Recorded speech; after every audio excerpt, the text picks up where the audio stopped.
मेरे एक बहुत ही सिंपल से सवाल का जवाब दीजिए। सुबह से लेके शाम तक, शाम से लेके रात तक, रात से लेके फिर सुबह तक, कितनी सारी चीजें ऐसी हैं जिसको आप सिर्फ इस वजह से खराब कर लेते हो क्योंकि आप उसको रिस्पॉन्ड कर देते हो।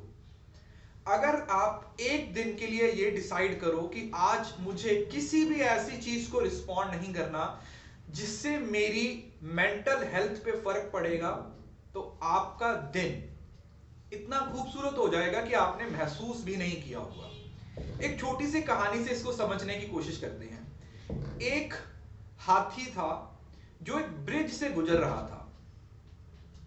जैसे ही वो ब्रिज के मिडल में पहुंचा तो सामने से एक पिग, एक सुअर आ रहा था जो कि एकदम से गंदा हो चुका था, एकदम से डर्टी हो चुका था क्योंकि वो कीचड़ में भीग के आ रहा था। जैसे ही वो दोनों एक दूसरे के सामने आए तो हाथी ने अपना रास्ता बदला, वो साइड पे हो गया और पिग अपने रास्ते से निकल गया। अब इस चीज को देखते हुए पिग के दिमाग में क्या आ गया कि यार, मैंने तो हाथी को हरा दिया, मैं तो इतना स्ट्रांग हो गया, मेरे पास तो इतनी ताकत आ गई कि हाथी भी मुझसे डर के साइड पे हो गया।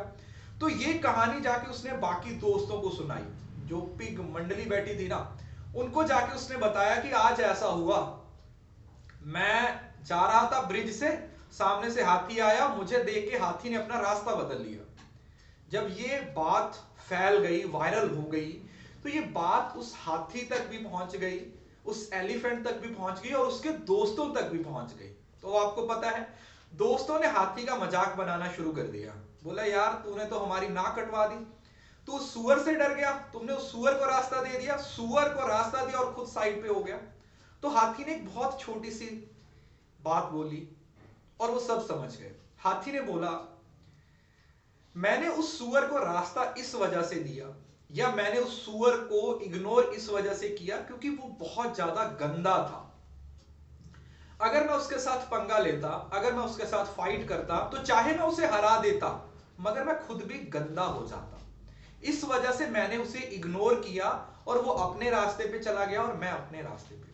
इसी तरीके से हमारे साथ होता है, हम बहुत सारी चीजों को खुद जाके रिएक्ट करते हैं जिसकी वजह से वो चीजें आप पे प्रेशर डालती हैं, आपको उस नेगेटिविटी में भिगो देती हैं। अगर आप उन चीजों को रिस्पॉन्ड ही नहीं करोगे, अगर आप उन चीजों को देख के रिएक्ट ही नहीं करोगे, तो उस चीज का कभी भी बैड इफेक्ट आप पे नहीं पड़ेगा। उम्मीद है ये छोटी सी बात आपको समझ आई होगी। मिलेंगे नेक्स्ट एपिसोड में किसी ऐसी ही सुंदर सी कहानी के साथ। Thank you.